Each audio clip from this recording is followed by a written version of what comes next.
Obviously, there's not necessarily the opportunity that Phoenix would have provided with having Steph, obviously, is the best player, 2-time MVP. But behind him, like, certainly an opportunity to take a backup point guard spot. And I think I don't want to say that like Tyus Jones not being available is going to be the difference between the Warriors choosing whether or not they trade for Lauri Markkanen, because you do not make that trade or not based on Tyus Jones. You don't. However, I would have felt so much more comfortable, and I mean so much more comfortable in giving up Brandin Podziemski if you also had a handshake agreement with Tyus Jones that said, okay, we're going to make this trade and you're going to sign and be our backup point guard and potentially play plenty of minutes alongside Steph as well. That's why I love Tyus Jones so much, because he can play off the ball. He's a pretty good shooter. He could have played 25, 30 minutes for the Warriors.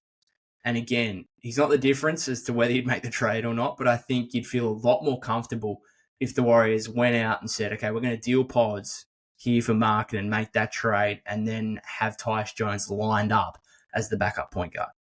And now if you make that trade, because we know the Jazz want Pods, if you make that trade, who is your backup point guard? At that point, you'd probably have to make a trade that brings Colin Sexton back as well from the Jazz to give you a backup point guard.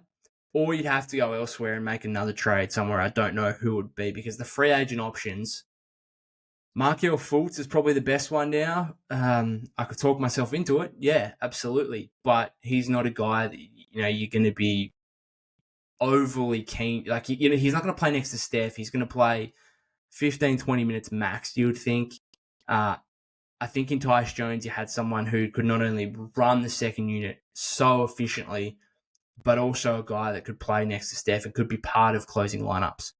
And so I'm annoyed a little bit, one, that Phoenix were the team that got him, but two, it kind of makes you feel less comfortable about trading Pods. And now if they do that, it's going to be like, okay, what are we doing at the backup point guard spot? Again, that's not going to be that shouldn't be the difference between whether you trade for Lauri or not. Like, clearly it's going to be, do we value Pods and his potential and his future over Markkanen in terms of what else you'd have to give up for Pods as well.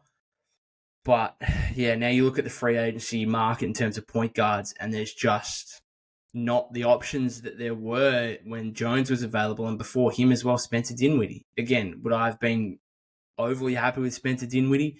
No, probably not, based on what he did with the Lakers last season. But he's also like a pretty proven veteran NBA player who's averaged over 15 points multiple times in his career, has shown the ability to run a second unit a little bit. Now those options aren't there. What are you going to do if you do trade Pods?